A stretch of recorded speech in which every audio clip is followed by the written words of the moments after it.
മുക്കുവരാണ് അവിടെ കൂടുതലുണ്ടായിരുന്നത്. ഒരു നദീതീരത്താണ് ഈ കൊച്ചു ഗ്രാമം. ആ നാട്ടിലുള്ള മത്സ്യബന്ധനത്തിൽ മിടുക്കരായ 3 പേരെ മത്സ്യങ്ങളെ പിടിക്കാൻ വേണ്ടി വിടുക. അവർ വലയെറിഞ്ഞു, മീൻ കിട്ടിയില്ല. പലതവണ വലയെറിഞ്ഞിട്ടും മീൻ ഒന്നും തന്നെ, ഒരു ചെറുമീൻ പോലും കിട്ടിയില്ലെന്ന് പറയും. തങ്ങളുടെ കഴിവിൽ വിശ്വാസമർപ്പിച്ച ജനങ്ങളോട് ഞങ്ങൾ എന്തു പറയും? വലിയ പ്രതീക്ഷയോടുകൂടെ അതിങ്ങനെ വലിച്ചു കയറ്റുമ്പോൾ ചെറിയൊരു പ്രതിമയാണ്. ആ പ്രതിമയുടെ ഒരു പ്രത്യേകത എന്ന് പറയുന്നത് തലയില്ല. വീണ്ടും വലയിറക്കുക. തലയില്ലാതെ നേരത്തെ കിട്ടിയ പ്രതിമയുടെ തലഭാഗമാണ്. അതൊന്നിങ്ങനെ കഴുകി നോക്കിയപ്പോൾ അത് പരിശുദ്ധ അമ്മയുടെ സുന്ദരമായ ഒരു പ്രതിമയായിരുന്നു. തലയും ഉടലും തങ്ങളാൽ കഴിയുന്ന രീതിയിൽ ഒരുമിച്ച് ചേർത്ത് അത് വഞ്ചിയുടെ തലയ്ക്കൽ വെച്ച് വീണ്ടും അവർ വലയിറക്കുകയാണ്. പ്രിയമുള്ളവരെ, വീണ്ടും വലയിറക്കി. ആ വല അവർക്ക് പൊക്കാൻ പറ്റിയില്ലെന്ന് പറയും. അവർ ഈ നിറവലയുമായി ഗ്രാമത്തിലേക്ക് എത്തിയിട്ട് ഈ വലയിൽ കുടുങ്ങിയ മത്സ്യത്തെക്കാളും ഉപരിയായി അവർ പ്രാധാന്യം കൊടുത്തത് അവരുടെ കയ്യിൽ സൂക്ഷിച്ചിരുന്ന ഈ തലയും ഉടലും വേർപെട്ടിരുന്ന ഈ പരിശുദ്ധ അമ്മയുടെ തിരുസ്വരൂപമായിരുന്നു. ഈ പരിശുദ്ധ അമ്മയുടെ തിരുസ്വരൂപം അവിടെ സ്ഥാപിക്കുകയും ഒരു കൊച്ചു ദൈവാലയം പണിയുകയും കത്തോലിക്ക ദൈവാലയങ്ങളുടെ വിസ്തീർണം പരിശോധിച്ച് വലിപ്പം നിശ്ചയിക്കുകയാണെങ്കിൽ ലോകത്തിലെ ഏറ്റവും വലിയ 2ാമത്തെ ദൈവാലയമാണ് ബ്രസീലിലെ അവർ ലേഡി ഓഫ് അപ്പരസീത ബസിലിക്ക. ഈശോ മിശിഹായിക്കും സ്തുതിയായിരിക്കട്ടെ. പ്രിയമുള്ളവരെ, ബ്രസീലിൻ്റെ രാജ്ഞിയും മധ്യസ്ഥയുമായ പരിശുദ്ധ അമ്മയെപ്പറ്റിയാണ് നാം ഇന്ന് ധ്യാനിക്കുന്നത്. ബ്രസീലുകാർ ഈ പരിശുദ്ധ അമ്മയ്ക്ക് ഒരു വിളിപ്പേര് കൊടുത്തിട്ടുണ്ട്. അത് വേറൊന്നുമല്ല, അപ്പരസിത. അപ്പരസിത എന്ന വാക്കിൻ്റെ അർത്ഥം പ്രത്യക്ഷപ്പെട്ടവൾ എന്നാണ്. പ്രത്യക്ഷപ്പെട്ടവൾ എന്നൊരു പേര് പരിശുദ്ധ അമ്മയ്ക്ക് കൊടുക്കാനുള്ള കാരണം എന്താണെന്ന് ചോദിച്ചാൽ, ബ്രസീലിൽ ഏതെങ്കിലും സ്ഥലത്ത് പരിശുദ്ധ അമ്മ ആരുടെയെങ്കിലും മുമ്പിൽ പ്രത്യക്ഷപ്പെട്ടിട്ടുണ്ടാകും എന്നൊരു ചിന്തയായിരിക്കും പെട്ടെന്ന് കടന്നു വരിക. എൻ്റെ ഉള്ളിലേക്കും വന്നതാ. പക്ഷെ അതല്ല. 1717 ബ്രസീലിയൻ ഗവർണർ ഒരു കൊച്ചു ഗ്രാമമായ വില്ല പരായിബ എന്ന ഒരു ഗ്രാമം സന്ദർശിക്കാനായിട്ട് തീരുമാനിച്ചു. മുക്കുവരാണ് അവിടെ കൂടുതലുണ്ടായിരുന്നത്. ഒരു നദീതീരത്താണ് ഈ കൊച്ചു ഗ്രാമം. അപ്പോൾ പ്രധാനപ്പെട്ട ഗവർണർ തങ്ങളുടെ നാട്ടിലേക്ക് വരുന്നുണ്ട് എന്ന് കേട്ടപ്പോൾ അവർക്ക് വലിയ സന്തോഷമായി.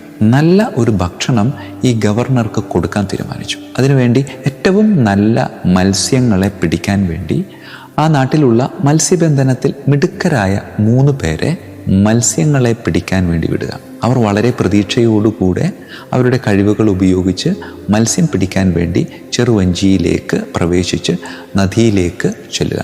അവർ വലയെറിഞ്ഞു, മീൻ കിട്ടിയില്ല. പ്രിയമുള്ളവരെ, പലതവണ വലയെറിഞ്ഞിട്ടും മീൻ ഒന്നും തന്നെ, ഒരു ചെറുമീൻ പോലും കിട്ടിയില്ലെന്ന് പറയും. സങ്കടമായി, നിരാശയായി തങ്ങളുടെ കഴിവിൽ വിശ്വാസമർപ്പിച്ച ജനങ്ങളോട്, ഗ്രാമവാസികളോട് ഞങ്ങൾ എന്തു പറയും? ഞങ്ങളുടെ കുടുംബത്തിലേക്ക്, ഞങ്ങളുടെ ഗ്രാമത്തിലേക്ക് കടന്നു വരുന്ന ഈ ഗവർണർക്ക് ഞങ്ങളെ കൊണ്ട് ഒന്നും ചെയ്യാനായിട്ട് പറ്റിയില്ലല്ലോ എന്നൊരു ഒരുപാട് സങ്കടങ്ങൾ അവരുടെ ഉള്ളിലേക്ക് കടന്നു വരികയാണ്. എങ്കിലും അവർ വലയെറിയുന്നതിൽ മുടക്കമൊന്നും വരുത്തുന്നില്ല. അങ്ങനെ വലയെറിഞ്ഞപ്പോൾ എന്തോ അതിൽ പെട്ടതുപോലെ അവർക്ക് തോന്നി. വലിയ പ്രതീക്ഷയോടുകൂടെ അതിങ്ങനെ വലിച്ചു കയറ്റുമ്പോൾ ചെറിയൊരു പ്രതിമയാണ്. ആ പ്രതിമയുടെ ഒരു പ്രത്യേകത എന്ന് പറയുന്നത് തലയില്ല. നോക്കിയപ്പോൾ ഒരു സ്ത്രീയുടെ പ്രതിമ പോലെ അവർക്ക് തോന്നി. അതവിടെ വെച്ചു.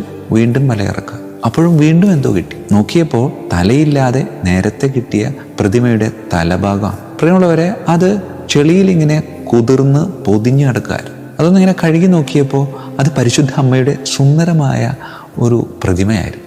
അവരത് തലയും ഉടലും ഏതാണ്ട് തങ്ങളാൽ കഴിയുന്ന രീതിയിൽ ഒരുമിച്ച് ചേർത്ത് അത് വഞ്ചിയുടെ തലയ്ക്കൽ വെച്ച് വീണ്ടും അവർ വലയിറക്കുകയാണ്. കാരണം മത്സ്യം കിട്ടിയിട്ടില്ല.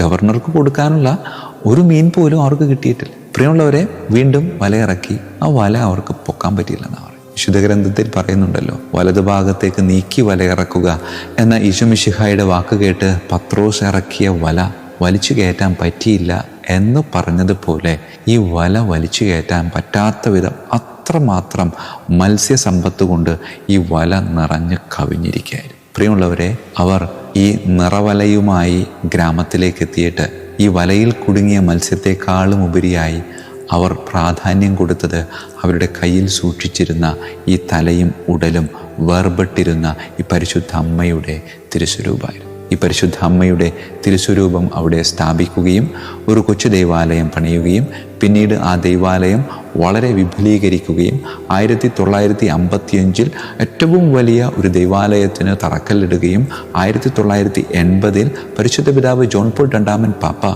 ഈ വലിയ ദൈവാലയം ആശീർവദിക്കുകയും 1982 ഈ ദൈവാലയം സാധാരണക്കാർക്ക് പ്രാർത്ഥനയ്ക്കായി തുറന്നു കൊടുക്കുകയും ചെയ്തു. പ്രിയമുള്ളവരെ, കത്തോലിക്ക ദൈവാലയങ്ങളുടെ വിസ്തീർണം പരിശോധിച്ച് വലിപ്പം നിശ്ചയിക്കുകയാണെങ്കിൽ ലോകത്തിലെ ഏറ്റവും വലിയ രണ്ടാമത്തെ ദൈവാലയമാണ് ബ്രസീലിലെ അവർ ലേഡി ഓഫ് അപ്പരസീത ബസലിക്ക. ഒന്നാം സ്ഥാനം സ്വന്തമാക്കിയിരിക്കുന്നത് പത്രോസിന്റെ ചത്വരത്തിലുള്ള സെയിന്റ് പീറ്റേഴ്സ് ബസലിക്കയാണ്. അത് കഴിഞ്ഞാൽ രണ്ടാം സ്ഥാനത്ത് നിൽക്കുന്ന ഒരു ദൈവാലയമാണ് ബ്രസീലിലെ അവർ ലേഡി ഓഫ് അപ്പരസീത. ഇത്രമാത്രം വലുപ്പം ഈ ദൈവാലയത്തിന് കൊടുക്കാൻ, ഇത്രമാത്രം പ്രത്യേകത പരിശുദ്ധ അമ്മയ്ക്ക് പകരാൻ കാരണമായത് എന്താണെന്ന് ചോദിച്ചാൽ ഈ ഒരു കുഞ്ഞ് അത്ഭുതമാണ് എന്ന് പറയുമെങ്കിലും ആ അത്ഭുതത്തിന്റെ ആഴം മനസ്സിലാക്കണമെങ്കിൽ ആ 3 മുക്കവരുടെ മനസ്സ് ഒന്ന് പരിശോധിച്ചാൽ മതി. പ്രിയമുള്ളവരെ, ആ ഗ്രാമത്തിലുള്ള ഓരോരുത്തരും ഈ 3 പേർ പോയാൽ മീൻ കിട്ടും എന്ന വലിയ വിശ്വാസത്തോടെ ഈ 3 പേരെ മീൻ പിടിക്കാനായിട്ട് വിടുക. അവരും വലിയ പ്രതീക്ഷയോടെ ഈ ജനങ്ങൾ തങ്ങൾക്ക് നൽകിയ പരിഗണന ആസ്വദിച്ചുകൊണ്ട് അവരിങ്ങനെ മീൻ പിടിക്കാൻ ഇറങ്ങിയപ്പോൾ ആദ്യ വലയിട്ടു, കിട്ടിയില്ല. ഓരോ വലയും ഇട്ട് അതിങ്ങനെ വലിച്ചു കയറ്റുമ്പോൾ ഒന്നും കിട്ടാതെ പോയപ്പോൾ അവരുടെ ഹൃദയവും മനസ്സും ഒക്കെ ഒന്നും അല്ലാത്ത ഒരവസ്ഥയിലേക്ക് മാറുകയായിരുന്നു. പ്രിയമുള്ളവരെ, അങ്ങനെ നിരാശയുടെ പടുകുഴിയിലേക്ക് വീഴാൻ വെമ്പി നിൽക്കുന്നവരിലേക്കാണ് ഈ അമ്മ പ്രത്യാശയോടെ കടന്നു വന്നത്. അതെ, ഈ അമ്മ നമുക്കും വലിയൊരു പ്രത്യാശയുടെ അടയാളമാണ്. നിരാശ പലപ്പോഴും നമ്മളെ കാർന്നതിനാണ്. പ്രിയമുള്ളവരെ, നിരാശ എന്ന് പറയുന്നത് കർത്താവിന് എന്നെ കാണാനുള്ള ഒരാശയാണ് എന്നൊരു പ്രതീക്ഷയാണ് പരിശുദ്ധ അമ്മ നമുക്ക് പകർന്നു നൽകുന്നത്. അതിനാൽ പ്രിയമുള്ളവരെ, കരങ്ങൾ കൂപ്പാം, കണ്ണുകളടക്കാം. കാരുണ്യവാനായ കർത്താവെ, പലപ്പോഴും ഞങ്ങൾ നിരാശയിലേക്ക് ഇങ്ങനെ അറിഞ്ഞുമറിയാതെയുമൊക്കെ കൂപ്പുകുത്തി വീണുപോയിട്ടുണ്ട്. അധ്വാനിച്ച് കഷ്ടപ്പെട്ട് പരിശ്രമിച്ച് ഒന്നും കിട്ടാതെ വരുമ്പോൾ മനസ്സിലുള്ള വേദന അത് അറിയാതെ തന്നെ നിരാശയായിട്ട് മാറുകയാണ്. കാരുണ്യവാനായ കർത്താവെ, ഞങ്ങൾ തിരിച്ചറിയുന്നുണ്ട് ഞങ്ങളുടെ കൂടെയുള്ള ദൈവീക സാന്നിധ്യം. പക്ഷേ പലപ്പോഴും അതിൽ ആശ്രയിക്കാതെ ഞങ്ങളുടെ കഴിവുകളിൽ, ഞങ്ങളുടെ അറിവുകളിലൊക്കെ ആശ്രയിച്ച് പലപ്പോഴും ഞങ്ങൾ പരിശ്രമിച്ചു പോയിട്ടുണ്ട്.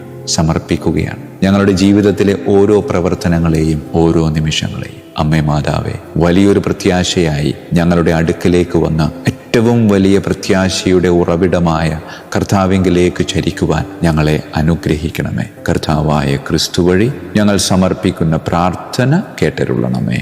ആമേൻ. ഈശോ മിശിഹായിക്കും സ്തുതിയായിരിക്കട്ടെ.